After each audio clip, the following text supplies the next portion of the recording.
Hello again, hello.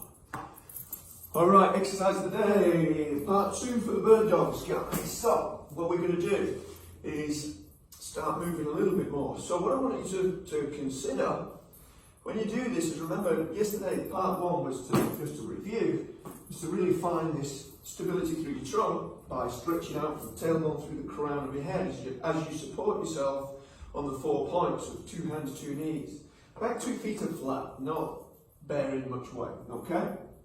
So hands directly under your shoulders, spreading those fingers wide, pushing down hard, crushing the floor, corkscrewing the elbow pits forward, pulling the armpit towards the hip, in other words, packing that shoulder.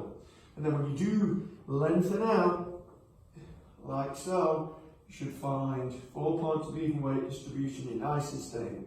Keeping that level of stability, or actually even increasing it, by, if you're pushing my right hand down right under the right shoulder, creating an imprint in the concrete, and I'm going to pull the left foot, the opposite side, down as hard as I can through the mat, and I can feel more stability. See, as I can lift now, the harder I push through the floor, obviously, the more I'm connecting, the more tension I'm putting through my body, the more stability, okay?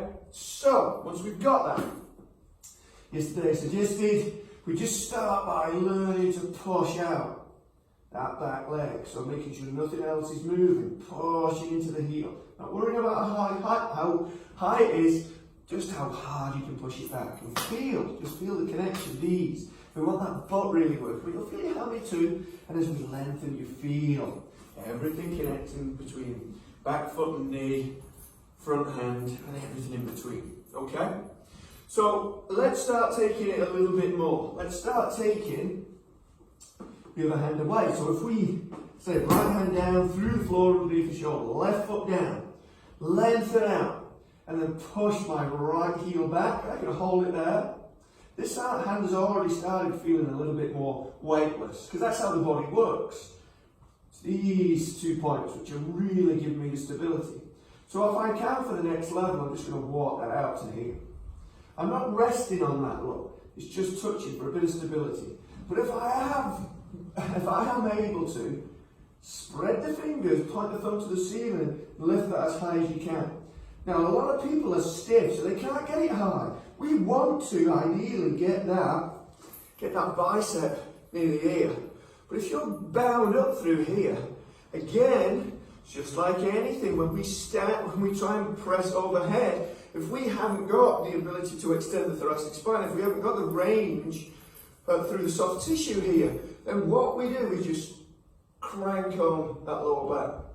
So we essentially lift through here, lift those bottom ribs, lengthen that abdominal panel. So obviously we lose stability.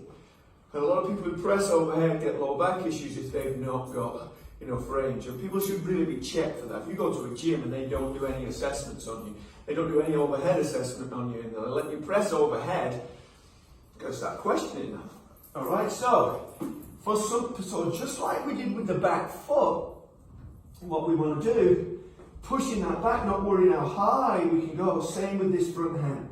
Push it forward, not out, even if it's low. And let's focus on lengthening, look, between the tailbone and crown of head, the hand and the foot and the knee pushing down, and pushing the fingers and the back heel away from each other. And breathe in there.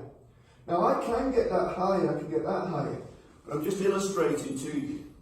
That's all we're going to do for this one. And I'm going to show you a couple of little stretches in other videos where we already have to open these hips up. And doing the bridging type work is going to help us piece this together. So for our hips to get more height, if you like, and the stability here, let's work on stretching this and then engaging this with the bridges, okay? Recheck the other videos. Alright, so that's going to help us get the leg back. I'm going to show you some of the stretches. I've already done some, which is going to get us a little bit more overhead reach. Because that's what makes the bird dog such a good exercise, okay? So we're teaching stability through trunk, mobility through upper body and lower body. Okay? Catch you.